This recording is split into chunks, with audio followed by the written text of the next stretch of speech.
বহদ্দারহাট কাঁচা বাজারের ৯ তলায় এ ভবনের নির্মাণ কাজ শুরু হয় ২০১১ সালে। পার হয়েছে ৮ বছর। প্রকল্পের মেয়াদ শেষ হয়েছে ১.৫ বছর আগে। অথচ ভবনের প্রথম তলার কাজও শেষ করতে পারেনি সিটি কর্পোরেশন। শুরুতে ৪ বছর গড়িমসি করে কাজ ফেলে পালিয়ে যায় ঠিকাদার। পরে ২০১৭ সালে নতুন করে দরপত্র আহ্বান করে ৮ কোটি টাকায় কাজ দেয়া হয় আরেক ঠিকাদারকে। কিন্তু দীর্ঘ ৮ বছর পরও দোকান বুঝে পাননি কেউ। উপায়ান্তর না দেখে বাজারের সড়ক দখল করে দোকান বসিয়েছেন অনেকে।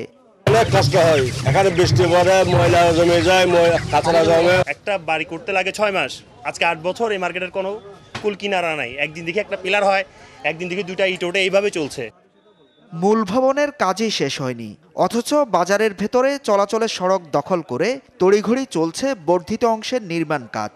ঠিকাদার ও স্থানীয় প্রভাবশালীরা মিলে সড়কের উপর মার্কেট নির্মাণ করছে বলে অভিযোগ স্থানীয়দের। তড়িঘড়ি করে রাস্তার উপরে দোকান নির্মাণ করা শুরু করে দিয়েছে।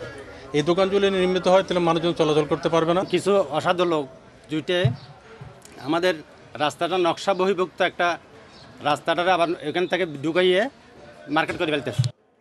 তবে ঠিকাদারের দাবি, নকশায় সড়কের জায়গায় মার্কেট নির্মাণের অনুমোদন দেয়া হয়েছে, কারণ মূল সড়ক দখল করেছে বিপরীত পাশের দোকানিরা। একই কথা বলছে সিটি কর্পোরেশনও।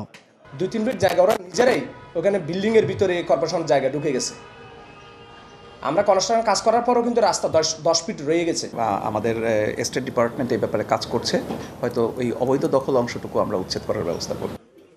বহদ্দারহাটের ব্যস্ততম এই সড়কের উভয় পাশে কাঁচাবাজার সহ মোট ৭টি মার্কেট, দোকানির সংখ্যা প্রায় ৩,০০০। সব মিলিয়ে প্রতিদিন চলাচল করে অন্তত ৫০,০০০ মানুষ। হুসাইন জিয়াদ, যমুনা নিউজ, চট্টগ্রাম।